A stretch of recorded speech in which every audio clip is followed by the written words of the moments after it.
it doesn't need to be very expensive. You're mostly paying the actors and the crew. You're not doing any big stunts, nothing crazy. It's just all in the editing. And that is something that I really enjoyed, showing that you don't need $200 million to make a good movie. It's all about the story. It's how you produce it. It was good stuff. Hello there. Don't have a good day. Have a great day. Talk to me, Goose. I'm gonna steal the Declaration of Independence. Why so simple? Squirrel! I could do this all day. Are you watching closely?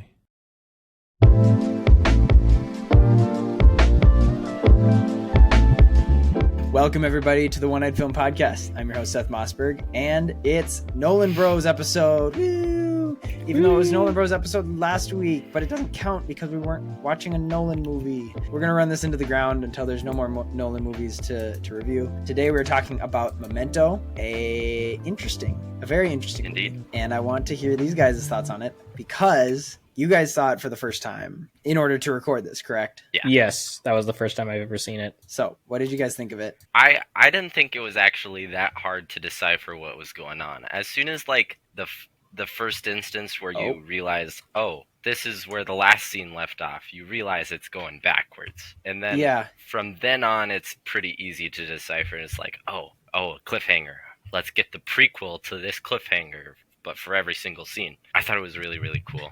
Just like Christopher Nolan does. Anytime he does a non-linear movie, it's amazing, which is all of his movies. Yeah. I mean, I can definitely tell that Tenet is like the ultimate version of like this idea. Because Tenet is like literal time travel. This one is time travel, quote unquote, and like in the sense that like you as a viewer are sort of going back in time reviewing these memories. But it's very interesting, like considering that we've reviewed Tenet and now we're watching Memento, which are both kind of like not his last film, but like one of his latest films and one of his first films, and how they're both kind of similar, but at the same time, you can definitely see the difference. I wonder if Christopher Nolan was watching Finding Nemo when he got the inspiration for this movie. When did Finding Nemo come out? I'm curious as to after. Pretty sure this one came out 2001. What do you mean Finding Nemo? Explain yourself. Yeah, because Dory and her short-term memory loss.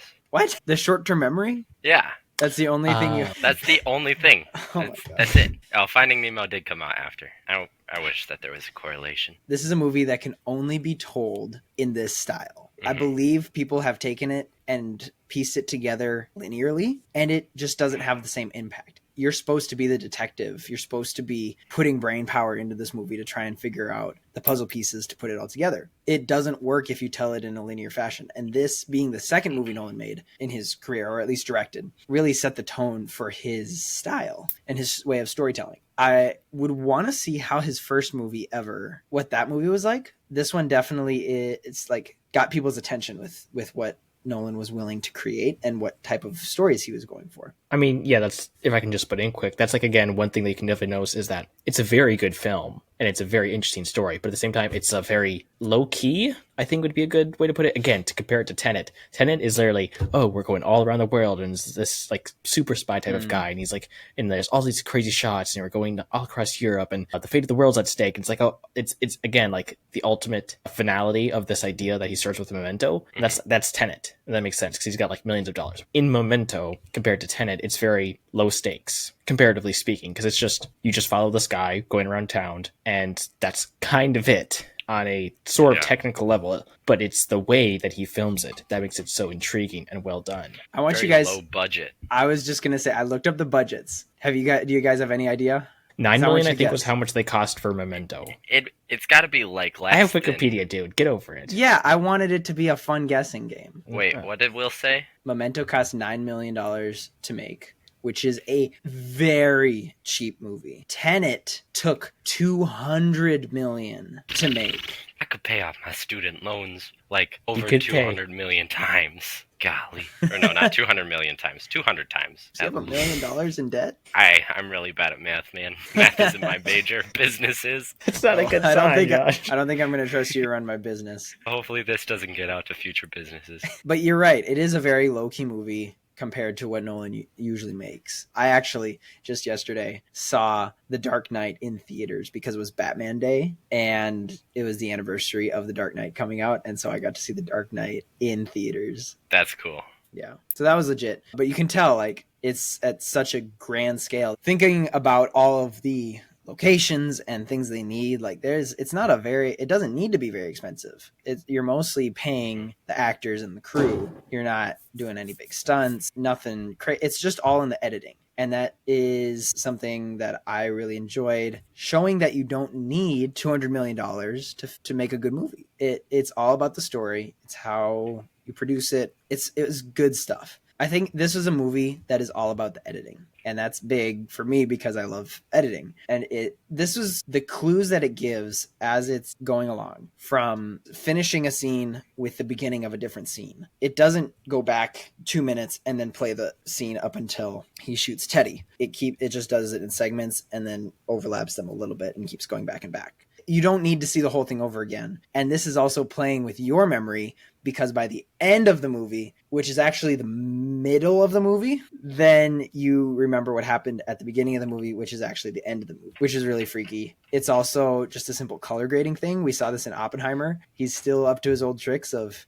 giving you clues through how it looks. I don't know how obvious it is, because I think I watched a how to watch Memento the first time I watched this so that I knew how to watch it. How was it watching it and picking up on the direction of the story? Because if you haven't figured it out by now, the grayscale monochrome part of the movie was moving forward to the midpoint of the movie, and the colors were starting at the end and slowly working your way back to that middle point. But it was still, the colored one is the one that was going back each memory. Did you guys pick up on that? Not really, no. I did, but it took me a little bit longer than I wish it would have. Yeah, I didn't really pick up on that. I noticed, okay, it's a different color. It's like, I think I'm subconsciously that it's a different color scheme, and he's talking on the phone all the time. Okay, that's just constantly interjecting in between the main point. At least for me, when I was first watching it, the main stuff of him going, quote unquote, back in time, or at least back through the memories to figure out what's going on. So I didn't notice as much. Yeah, I think just visual clues, because the people in 2001 didn't have a YouTube video to go look up the ending of Memento explained or something like that. It had to be a lot more simple, I suppose. I feel like you couldn't throw something like Tenet at them. I was going to say, you couldn't have released something like Tenet in 2001. Some people get really confused by Inception. I think we talked about this. Inception's not that hard of a movie to understand once you get past the scientific liberties that they took. But Tenet definitely needs, like, people picking it apart on the internet and stuff like that. But I think what was interesting about Memento that I've kind of made a connection to with the Bible, I think it's not perfect. I just thought of how the end of the movie is actually the middle of the linear story, because the grayscale part of the movie is moving forward, and then the colored part of the movie is working its way backwards through the memories to the middle point. The middle point is the most important. That's the one scene where it goes from grayscale to full color when he's shaking the Polaroid and it turns color. That shows that we've reached the midpoint of the movie and everything's going to start making sense. And this is what I've tried to remember, especially as I'm reading through the Old Testament in my year through the Bible plan, is that everything in the Old Testament points towards the cross, and everything in the New Testament points back to Jesus and his death and resurrection. I think what was really unfortunate about the whole movie is that you really understand quickly that his closest people in his life, I mean, Natalie isn't close, but Teddy seems to know him pretty well. They often use his condition for their benefit and not for his. That was unfortunate that he was helpless to do anything about it. It doesn't make them antagonists, but it doesn't make them protagonists. They are pretty nasty to him, and like the one time when she took all his pens so that he couldn't write anything down. That was a pretty jerk move. Yeah, the side characters are,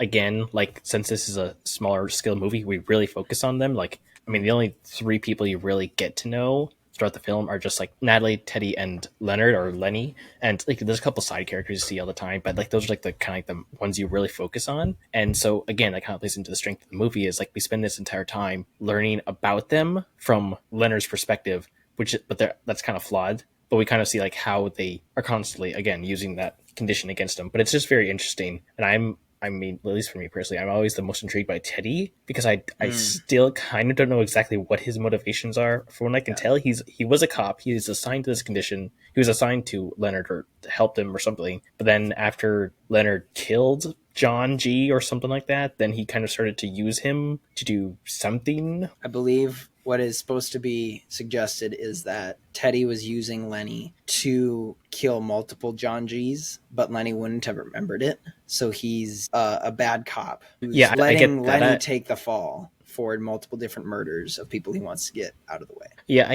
I get that for the most part. There's only just one thing that, first off, if Leonard did do that, like, I'm pretty sure he get caught pretty quickly, even if he doesn't remember that, because there's still police there. And two, like, I still just don't understand his specific motivations for trying to get him to kill certain John G's, unless it's in different towns all over the place. I don't know.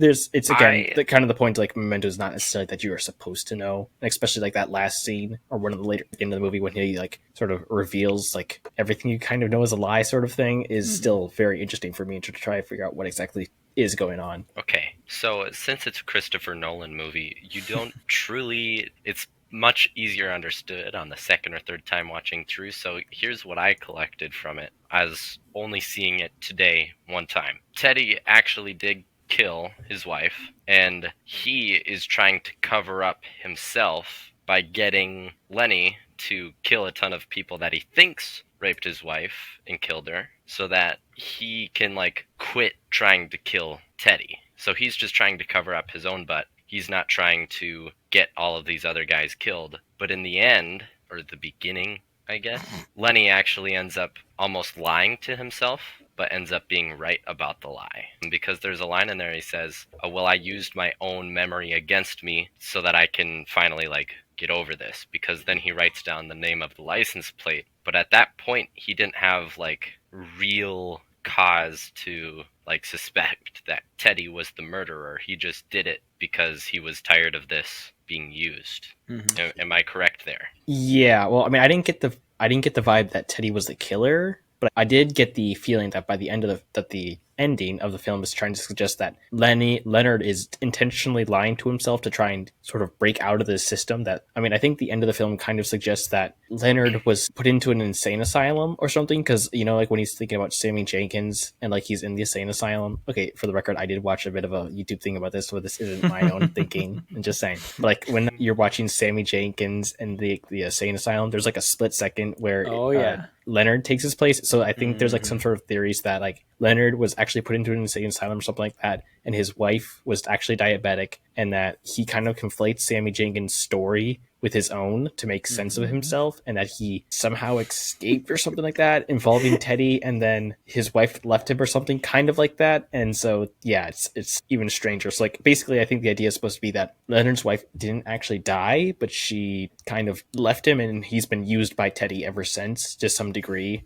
And he's intentionally lying to himself to try to get himself to kill Teddy to break out of that system. Josh's face. Okay, so if that's the case, that's brilliant by Christopher Nolan, because he's doing the same thing to us that Teddy was doing to Lenny. He's basically like using our inability to truly understand the story or to remember everything so that we don't get it. But we think we do because we're like, we put puzzle pieces together. We're cool because we figured something out, but really that's not. It's like burying a corpse 8 feet down and then putting an animal corpse under 6 feet down, so that when people are digging up the corpse you killed, they get to the animal and they think that's it, and it's like, oh, this is it. We can go home now. When in reality, the real crime scene is 2 feet down. I think I was about to say it's a classic example of an unreliable narrator, but it is anything but classic. It is a very abnormal form of the unreliable narrator, which is one of the most interesting ways to tell a story. You really don't know which side you're supposed to be on by the end. You obviously know that Teddy is supposed to be the unreliable narrator of the story, as in he's constantly playing whatever side he needs. He's always Teddy, but he's never the same Teddy. But then you realize that Lenny can't be trusted. He's too into his own condition to realize what's actually going on. And when you start thinking, like, was Teddy John G? Or did Leonard just make that up with the clues that he poorly wrote down and got tattooed on his body. Yeah, was Sammy Jenkins real? Was that whole story what actually went on there? Is his wife actually alive? I don't know. Because this especially the last scene, the physical last scene, which is actually the middle of the movie, when Teddy is yelling at Leonard about what actually happened with his wife, and he almost starts reverting his memories to what they were instead of what he thought they were. You remember that? When instead of pinching his wife, he was actually sticking her with a syringe. That was actually Sammy Jenkins' story, because they might actually be the same person. I loved breaking Josh's brain. It's not me this time. It's nice. Joshua.exe has stopped working. It's sad that this is the first time that I've seen it because, one, it's a Christopher Nolan movie, and two, it was just really, really good. And three, I gotta watch it again because now I thought I understood it. I'm like, sweet. But now you guys are throwing these ideas at me, and I'm like, well, shoot, I'm gonna watch this 3 or 4 more times. So and again, that's the genius of this, and how you can tell it's a good film, but also a good Nolan film. Because I've been thinking about this. I think one of Nolan's greatest strengths when he's doing his own original movies, not necessarily like a historical drama or something like in our pre-existing IP like Batman or anything like that. I think one of his greatest strengths is the power to utilize mystery. And the key point about mystery is you don't fully know the truth, so you have to keep coming back to the evidence, in this case a movie, to try to figure out what actually is going on. And so that incentivizes you to rewatch. Like again, just like don't you just get said. tattoos about stuff you remember. You can write it down. Paper does exist. You won't wake up. Yeah, I also think this movie works well in the era that it was made. If you were to make this movie now, it would just be a bunch of notes on a phone. You wouldn't have Polaroids. You would have caller ID for the hotel phone or something like that. Like, it works well in the period that it is set in. It's not like he had a choice, but it's a story that is timeful. It's not timeless. It is timeless in one sense, but it's timeful in the sense that it can only be in that time. Yeah, and it's like it's a pretty clearly 2000s movie. Like just like how things look is like very 2000s. And like another thing I found interesting is that this is not swear heavy, but it's got like a lot more swears than I'm generally used to in a Nolan film. It is rated R. Yeah, it is. Reason. That is. Yeah, it is rated R, and they say, but it's definitely got that 2000s vibe without being like bad or anything like that. And like it's it's just very interesting to see. There is one line that I wrote down, one that Leonard says, and he says, "We all lie to ourselves to be happy." That was something I was like, whoa, that is mic drop, bars, spitting facts, whatever you want to say. Me of a line from NF song, which kind of also relates, that I also just think is super powerful. It's like, it's the hard times that make you cherish the good, and if it isn't, then I guess I'll be fine believing a lie. But I just think it's bars. Yeah. Bars. If we're not finding our happiness in living for Christ every day, we're going to find it in other things. And that's not even true happiness. It's fake happiness. It's fake joy. It's not the same. And that means we're lying to ourselves. If you want true happiness, you can only find it one place, and that's Jesus. So any other temporary happiness is not going to last. It's not real. It's only as the fog is in the morning. It's temporary, and then it goes away. And then you got to renew it like a bad addiction. So why not have eternal and everlasting happiness that will never fail you? It's not always happiness, but it's always joy. Even when it's sadness, it's joy. And so we don't have to lie to ourselves. It's something that's a crazy distinction when you realize it, but it makes so much sense when you feel it. That's a t-shirt right there. It's not always happiness, it's always joy. Bonus question. What's the difference between happiness and joy? Joy is a feeling and happiness is an emotion. I feel like there's a difference. I think joy is a state of being. Like you can't say it's a choice like love is a choice. Yeah. But you can feel joy. Well, no, you can joy. choose joy. I suppose. Or you can choose to be joyful, but you can always have joy in the Lord. I think I generally find it like appreciation or satisfaction with God, in God, something kind of like that. I think that's contentment. Something like that. Is contentment and joy a dynamic duo? I do think so, because if you're content in the Lord, you will be joyful. You will understand that any problems that would cause you to be sad or unhappy actually aren't that big of a deal when you're focused on God. Bars. I agree. But yeah, one of like the big themes though in the film is the idea of the lies we tell ourselves and self-deception. And that's literally the end of the movie itself, is just Leonard, saying, okay, he's revealed all this truth to me. It's too much for me to handle. I don't want to handle it because my whole purpose for living and why I'm so organized and rigid about this life I'm living right now, even though I'm not really living with this condition, is that I'm trying to catch the person who murdered my wife. And I can't live without that. And so I'm going to lie to myself so I can still have a meaning in life, essentially.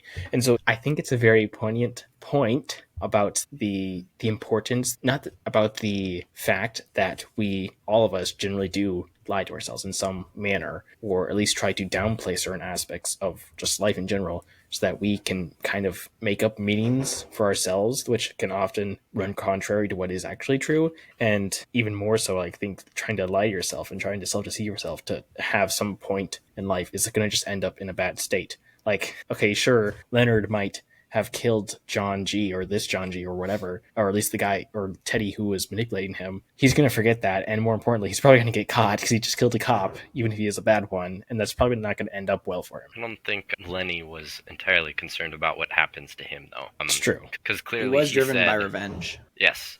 Which honestly, I feel like a lot of these people, I feel like a lot of the characters in this movie are, like Natalie for sure was kind of driven by revenge. I don't know about Teddy. Teddy's really like no one knows Teddy, really.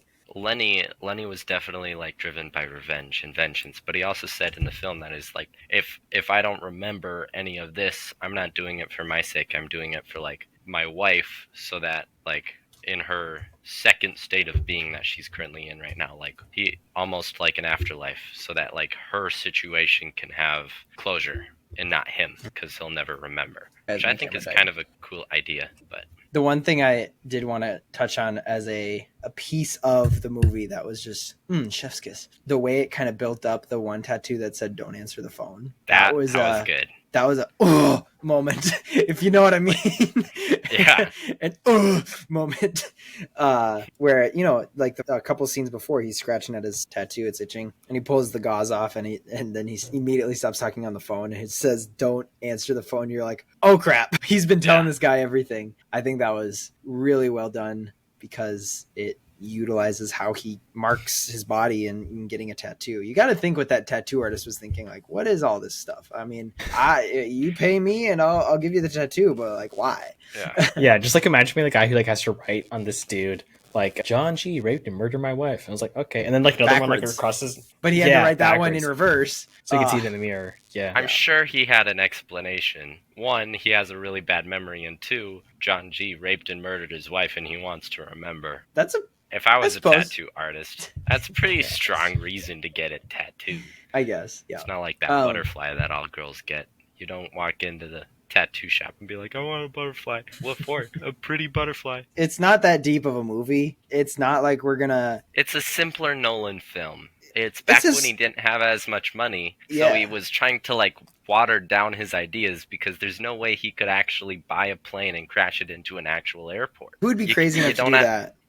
Memento made $40 million in the box office, so he quadrupled the budget. You want to at least double the budget. That's actually, if anyone's curious, this is a little fun fact about the box office and budgets and stuff. Whatever the budget is, in order to actually break even, it's not to make that amount, it's to make double. That's breaking even. So 4 times the budget did really well. I wonder, yes, you couldn't have put this story in 2023, like set the actual story, but I wonder what would have happened if this type of movie, related to Nolan or not, was released, still set in 2000, but released now. Like, I wonder what the reception would be. It'd be interesting. It's something that you'll just never know, because it happened and it's done and you just move on. It's one of Nolan's earlier films. You can kind of tell that. But at the same time, you can also see like his skill with cinematography and editing and all the stuff that's going to continue to make him great. And it's a pretty simple, quote unquote, Nolan film. It's still got mind twists and backward stuff and like things that make you want to rewatch it, so you know it's a good film. But again, I think this also speaks to what we've been talking about, how we've just been so frustrated with Hollywood, because they're just, sometimes they go for bigger and that's not always better. And I think this is a great example of, you can tell a fantastic story with like 5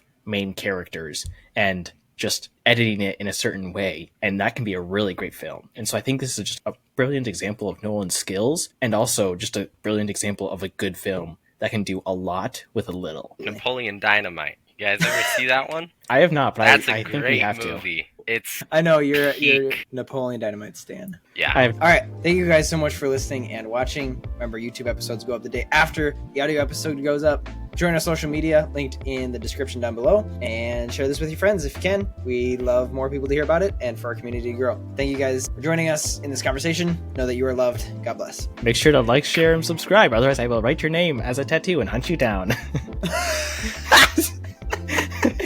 I will not do that. Peace Yeah, out, Instagram. brethren.